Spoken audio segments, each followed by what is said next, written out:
2025 high school শিক্ষান্ত পৰীক্ষাৰ সমাজ বিজ্ঞান বিষয়ত শিক্ষা বিভাগে দিব অতিৰিক্ত নম্বৰ। মুখ্যমন্ত্ৰী হিমন্ত বিশ্ব শৰ্মাই ভাগিনসকললৈ আনিছে এই বিশেষ সুবিধা। হাইস্কুল শিক্ষান্ত পৰীক্ষাত অৱতীৰ্ণ হোৱা একাংশ ছাত্ৰ ছাত্ৰীৰ আপত্তি। জটিল আছিল এইবাৰৰ মেট্ৰিকৰ সমাজ বিজ্ঞানৰ প্ৰশ্ন কাকত। বিষয়টো চৰ্চিত হৈছিল সৰ্বত্ৰে। ভাগিনসকলক আশ্বস্ত কৰি মুখ্যমন্ত্ৰীৰ ফেচবুক লাইভ। বিষয়টো বিবেচনা কৰি পৰীক্ষাৰ্থীক অতিৰিক্ত নম্বৰ দিব বুলি ঘোষণা মুখ্যমন্ত্ৰীৰ।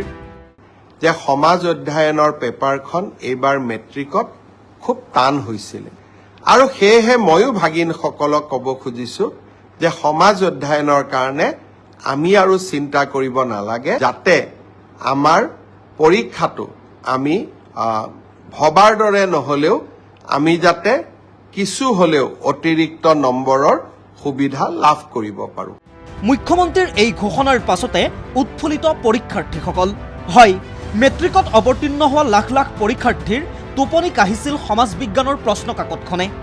ছাত্ৰ ছাত্ৰীৰ অভিযোগ, অত্যন্ত টান, জটিল আৰু চিলেবাছৰ বাহিৰেও আহিছিল সমাজ বিজ্ঞানৰ প্ৰশ্ন, যাৰ বাবে বিপাঙত পৰিছিল বহু পৰীক্ষাৰ্থী।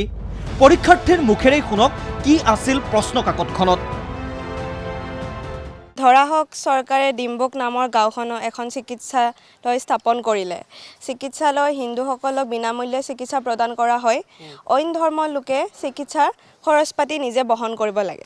এইটো কুৱেশ্যনটো আমি কি ক'ম, মানে পৰীক্ষাৰ সময়ত আমি নিজেই মানে কুৱেশ্যন বিচাৰি তত পোৱা নাই, তাৰ ভিতৰত এনেকুৱা কুৱেশ্যন দি দিছে আৰু মানে আমি নাৰ্ভাছ ফিল হৈছোঁ।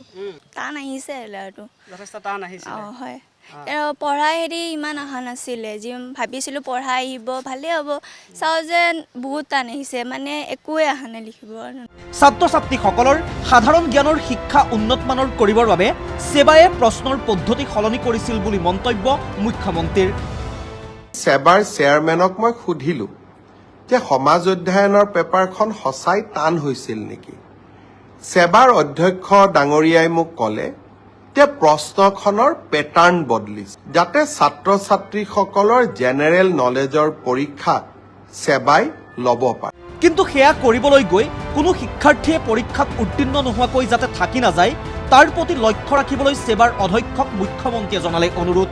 প্ৰয়োজনত সমাজ বিজ্ঞানৰ বিষয়ত সকলো পৰীক্ষাৰ্থীক বোৰ্ডে দিব অতিৰিক্ত নম্বৰ, মুখ্যমন্ত্ৰীয়ে ক'লে। যদি মোৰ ভাগিনবিলাকে আকৌ মেট্ৰিকত ফেইল কৰি যায় তেতিয়াহ'লে কেনেকৈ হ'ব? সেইটোতো হ'ব নোৱাৰে। সেইকাৰণে মই সেৱাৰ অধ্যক্ষক মই অনুৰোধ কৰিছোঁ যে আপুনি চাব, যদি মোৰ ভাগিনবিলাকৰ পৰীক্ষা সমাজ অধ্যয়নখনত বেয়া হয়, এইবাৰ সমাজ অধ্যয়নত আমি সকলোকে অতিৰিক্তকৈ কিবা নম্বৰৰ ব্যৱস্থা কৰি হ'লেও ভাগিনসকলক মেট্ৰিক পাছ কৰাৰ সুবিধা কৰি দিব লাগিব। মুখ্যমন্ত্ৰীৰ এই ঘোষণাৰ পাছতেই এতিয়া উৎফুল্লিত এইসকল পৰীক্ষাৰ্থী তথা অভিভাৱক।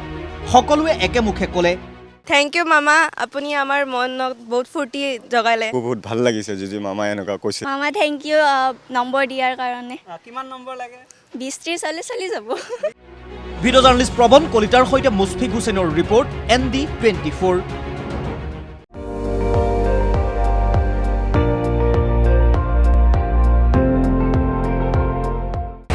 আপুনি চাই আছে ND24, সৰ্বশ্ৰেষ্ঠ নহয় সৰ্বোত্তমৰ দৌৰ।